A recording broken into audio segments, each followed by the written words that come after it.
mengikuti tuntunan Allah dan Rasulnya, ya, melaksanakan perintah Allah dan menjauhi larangannya.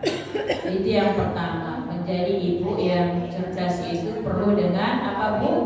Ilmu. Menjadi bapak yang cerdas juga sama, perlu dengan ilmu pengetahuan. Yang kedua, ibu-ibu yang dirahmati oleh Allah Subhanahu wa taala, jadi ibu yang cerdas ini memang ujian bagi kita itu banyak sekali, ya. Kemudian juga tantangan kita menjadi seorang ibu, menjadi seorang istri, menjadi seorang anggota masyarakat itu banyak sekali. Namun yang perlu kita lakukan yang kedua adalah banyak-banyak bersyukur. Ibu yang cerdas itu juga banyak bersyukur, Bu. Bersyukur. Di dalam Al-Quran, fazkuruni azkurukum washkuruli. Di sini saya tadi ada baca di dalam surah Al-Baqarah, ya Ibu, ya. Fazkuruni azkurukum washkuruli wala takfurun. Ya, banyak bersyukur kita kepada Allah. Wahai orang yang beriman, maka ingatlah kepadaku, aku pun akan ingat kepadamu. Bersyukurlah kepadaku dan janganlah kamu ingkar kepadaku. Jadi harus banyak-banyak bersyukur. La in syakartum la azidannakum wa la in kafartum inna adzabi lasyadid. Jadi kita menjadi ibu yang cerdas, menjadi ibu yang pandai tadi harus banyak bersyukur. Ibu-ibu, wajah ibu sekarang ini wajah orang yang beriman, penuh cahaya, karena cahaya iman, karena sering berwudu, karena sering sujud, karena sering melakukan ibadah-ibadah, bersolawat dan sebagainya. Tapi ada juga wajah-wajah yang tidak bercahaya, karena tidak pernah sujud, karena tidak pernah bersyukur kepada Allah. Maka kita sebagai hamba Allah senantiasa selalu bersyukur dengan semua apa yang sudah Allah karuniakan kepada kita. Syukur yang bagaimana, Ibu? Tadi di awal sudah saya sampaikan. Syukur yang penuh makna, Ibu. Ibu-ibu pengen memiliki pasangan, alhamdulillah dikasih pasangan. Sudah dikasih pasangan, bosan pula. Jadi Ibu, ibadah yang paling lama yang dijalani seorang hamba, kalau ibadah sholat, Ibu, seumur kita tetap harus sholat, tapi ada jeda waktunya yang memang kita sholat 5 waktu. Ketika kita sudah selesai melaksanakan sholat 5 waktu, ya sudah, ya, lanjut lagi kita bisa beraktivitas yang lainnya. Lalu sholat ibadah yang lainnya apalagi, Bu? Puasa. Ramadan itu 30 hari. Biasa 30 hari, bisa juga kalau 29 hari, ya, tergantung bulannya. Kemudian apalagi, Bu, ibadah-ibadah yang lain? Itu puasa sunnah tambahan. Maksud saya wajib-wajib ini. Haji. Kalau haji dilaksanakan lebih kurang selama 40 hari. Ya, ada satu ibadah yang menuntut kita seumur umur hidup kita. Apa dia itu? Ya, itu tetap juga. Yaitu pernikahan. Pernikahan itu ibadah yang seumur umur. Ya, jadi kita menikah itu adalah merupakan ibadah. Maka ketahanan bagi seorang istri maupun suami dalam menjalani kehidupan keluarga ini memang perlu diasah, perlu diupayakan agar mampu bertahan dalam kehidupan berkeluarga ini. Tentunya dengan menghadapi berbagai macam ujian dan cobaan, ya, harus mampu bisa bertahan sampai mungkin ajal yang memisahkan kita. Inginnya kita seperti itu, Ibu.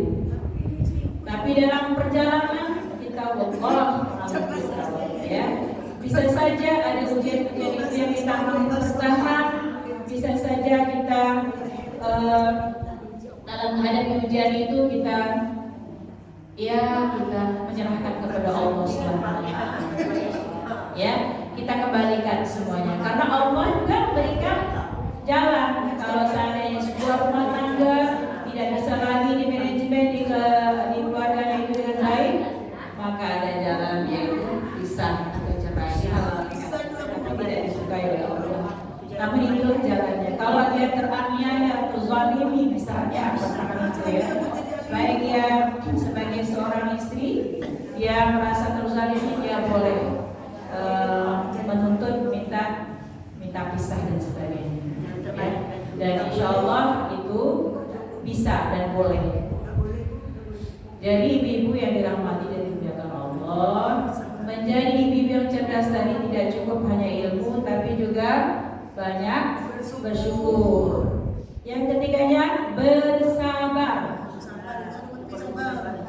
Nah, ini sabar nih gampang diucapkan.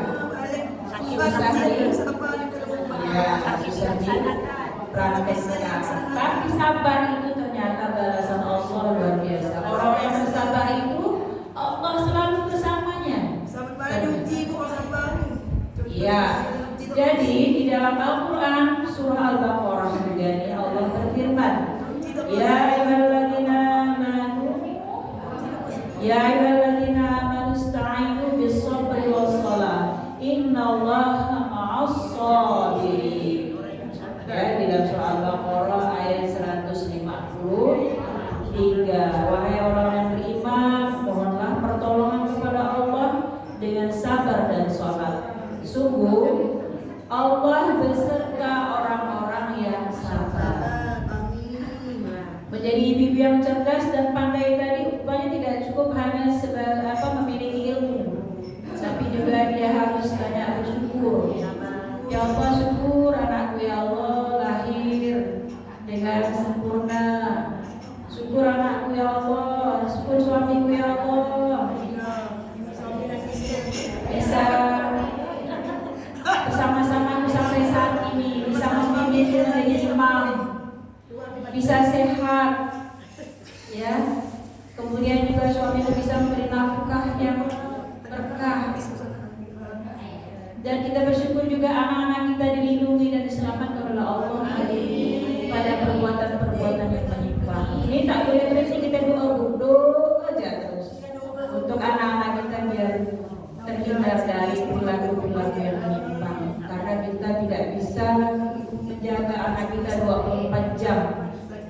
Kita minta tolong Allah lah yang melindungi mereka, menyelamatkan mereka. Karena mereka kalau dari keluar rumah, kita sudah tidak bisa lagi. Paling kita hanya motor-motor lewat HP, telepon dan sebagainya. Tapi yang melindungi mereka, yang menyelamatkan mereka, yang menjauhkan mereka dari perbuatan-perbuatan yang tercela itu adalah kita minta kepada Allah agar mereka terjaga. Allah lah yang melindungi mereka. Jadi makanya ibu-ibu memang orang tua itu harus banyak doanya. Kalau istilah orang tua kita dulu itu berbakul-bakul. Berkeranjang-keranjang doanya untuk anak cucunya, jadi disebut satu-satu anaknya. Ya, alhamdulillah berkat doa orang tua kita itu kita sampai jadi orang seperti sekarang. Ini berkat berkah dan doa-doa dari orang tua kita. Dan ibu-ibu juga itu doakan anak-anaknya itu supaya selamat dari pergaulan yang istilahnya saat ini ya Bu ya, pergaulan bebas, ya, perilaku nyimpang, LGBT, apalagi itu pergaulan bebas, seks bebas dan sebagainya, dan tontonan-tontonan yang sangat tidak bermutu dan tidak mendidik, ya. Ini banyak sekali tantangan kita jadi orang tua saat ini. Maka jadi orang tua kita saat ini, karena memang di era sekarang beda di era zaman orang tua kita dulu dalam mendidik anak. Sekarang ini banyak sekali yang menyerbu anak-anak kita, generasi kita, dengan berbagai macam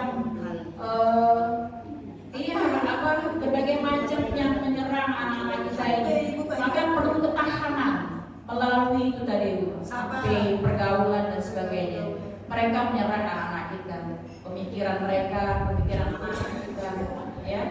Maka kita sebagai orang tua tadi perlu pintar, lihat cek HP anaknya, ada enggak yang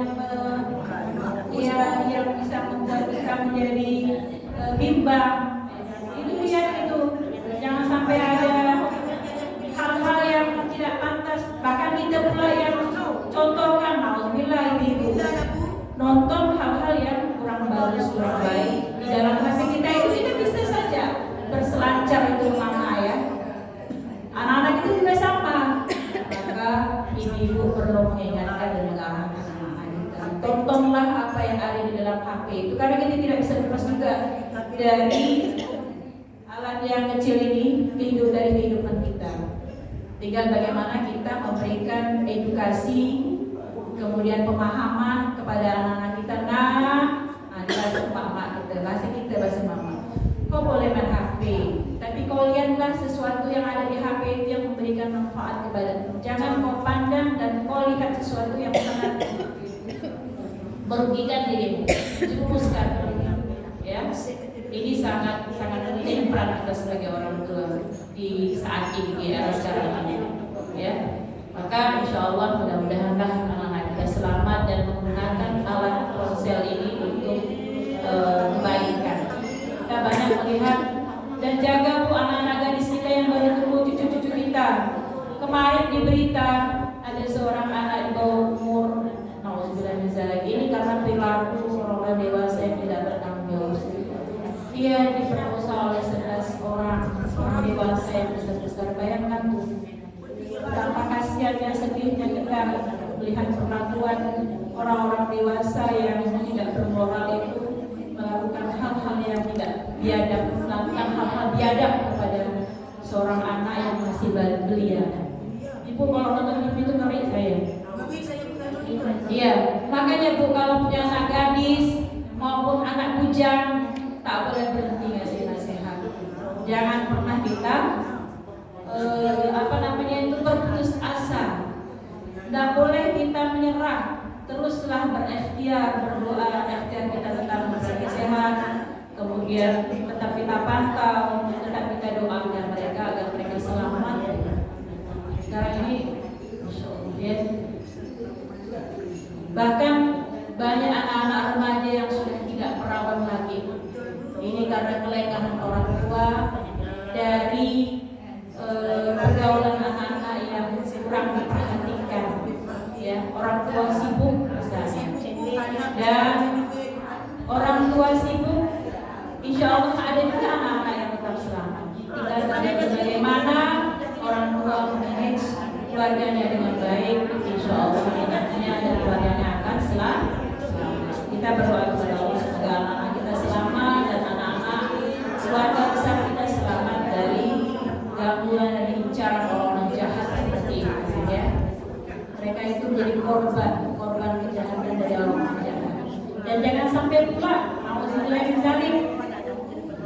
ya, ada anak-anak generasi kita, murid-murid kita atau siapa dari kalangan kita yang menjadi pelaku-pelaku kejahatan itu. Ya, jadi makanya memang peran kita orang tua sangat penting dalam hal ini untuk memberikan bimbingan dan arahan kepada anak-anak kita. Karena mereka di sekolah itu sebentar, mereka itu banyak di rumah dan banyak di lingkungan masyarakatnya. Kalau mereka ini betul dibimbing diarah dengan baik, maka insya Allah bilang ke mereka ada Allah yang mengawasi kamu, ada malaikat di kiri dan kanan yang kontrol, yang mencatat segala kebaikan dan keburukan. Maka ibu-ibu tetap harus mengingatkan anak-anaknya, bergaullah pilih dengan pergaulan yang baik, ya, teman-teman yang baik, ya.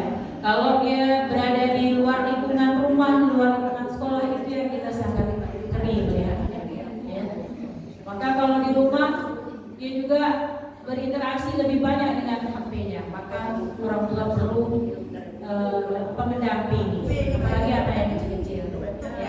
Dan HP itu juga tidak sebetulnya tidak memberikan manfaat, bisa mendapatkan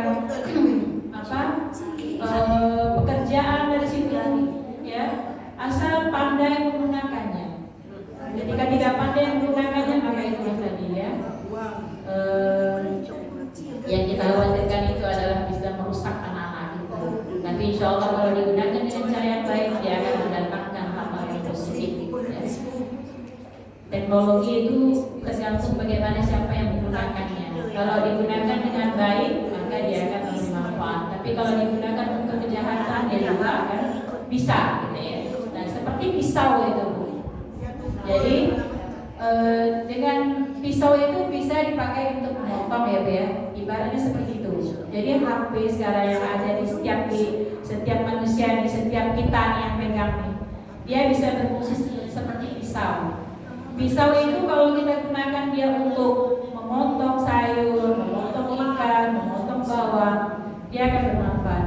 Tapi pisau juga bisa digunakan untuk melukai orang, membunuh. Nah, itulah dia ilustrasinya HP itu. Ya, jadi kita gunakan untuk dakwah, kita gunakan untuk mencari maisha, bisa juga dari situ. Ini perkembangan ibu-ibu milenial saat ini ya, harus ikut ya, ya. Jadi jangan sampai kita juga tidak ikuti perkembangan anak-anak kita, sehingga kalau kita tak mau tahu, nanti anak-anak kita itu terjebak dalam sesuatu yang mereka tidak paham dan mereka jalan sendiri. Maka orang tua perlu mendampingi, ya. Itu peran kita orang tua. Selamatkan anak-anak kita, selamatkan anak didik kita dari pengaruh-pengaruh yang tidak baik, ya. Insya Allah, dan kita doakan terus. Lalu yang berikutnya, menjadi ibu yang cerdas tadi. Yang pertama tadi berilmu, yang kedua bersyukur, yang ketiga bersabar. Iya, ikhlas itu juga merupakan bagian dari ibu-ibu yang cerdas.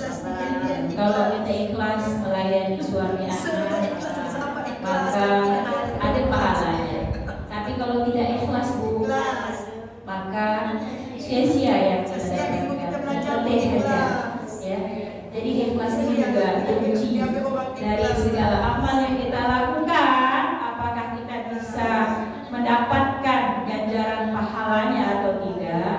Maka kuncinya ikhlas. Yang terakhir itu ikhlas, ya. Kalau nak diuraikan lagi banyak, ada cukup kita.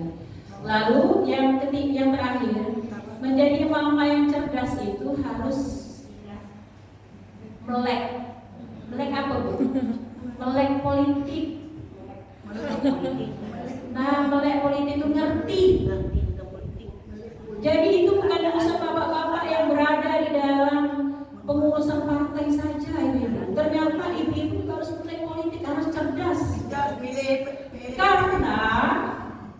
Karena ibu, setiap 5 tahun kita ini diberikan kesempatan untuk memilih pemimpin kita.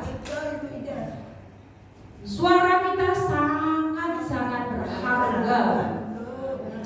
Suara kita sangat menentukan kebijakan itu, kebijakan negeri kita mau dibawa arah kemana ini? Mau menjadi baldatun thayyibatun wa rabbun ghafur, atau negeri kita ini menjadi kacau balau? Maka ibu-ibu jangan kira suara ibu yang satu suara itu tidak berharga, sangat berharga. Maka ibu perlu diedukasi, perlu kecerdasan, perlu mendapatkan pemahaman yang benar terkait dalam hal memilih pemimpin ini. Karena mak-mak ini sangat menentukan juga, ya, dalam arah kebijakan untuk menentukan bagaimana negara kita ini, bangsa kita ini akan dikelola. Kalau ibu-ibu memilih orang-orang yang baik, orang-orang yang cerdas, orang-orang yang soleh, orang-orang yang membela kepentingan masyarakat, membela kepentingan umat, dan membela kepentingan dakwah. Ya, itu yang paling penting tuh, membela kepentingan dakwah Islamnya. Maka ibu-ibu sebetulnya sudah berkontribusi dengan kontribusi yang baik, insya Allah. Berkah pilihan ibu-ibu. Ingat ibu-ibu, ada para ustadz-ustadz yang mengingatkan kepada kita bahwa 3 menit kita berada di dalam bilik itu menentukan arah kebijakan negeri kita ini mau bawa kemana.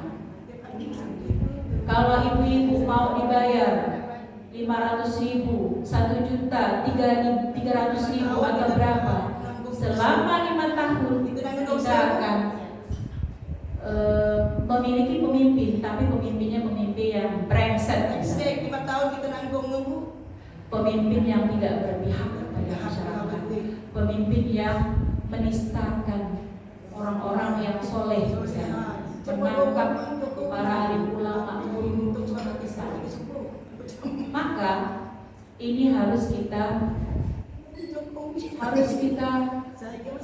upayakan supaya kita dengan hak kita memilih ini kita bisa memilih dengan pemimpin yang baik, cerdas, berkualitas, dan mau membela yang benar. Ya, menentukan arah kebijakan negeri ini memang perlu orang-orang yang hebat. Ya, orang yang hebat bukan berarti dia itu hanya sekedar pencitraan, tapi memang betul-betul berkualitas, cerdas, dan memang iya, jadi bukan hanya sekedar mau dikasih duit aja, tapi kita harus selektif ya, harus selektif dalam hal. Jadi ibu-ibu, insya Allah ibu-ibu yang cerdas tadi, ibu-ibu yang pintar tadi, ibu-ibu yang pintar ya, insya Allah ya. Ya, semua kita adalah ibu-ibu yang pintar, karena ibu-ibu hadir di sini. Ibu-ibu yang hadir di sini adalah merupakan ibu-ibu yang pintar karena haus akan ilmu, terus belajar, terus bersabar, terus beribadah dan terus bersyukur. Mudah-mudahan kita termasuk orang-orang yang cerdas dan terus terus berharap kepada Allah agar selamat dunia dan akhirat, selamat dari azab api neraka. Itulah ibu-ibu yang cerdas dan pintar. Selamat dari azab api neraka.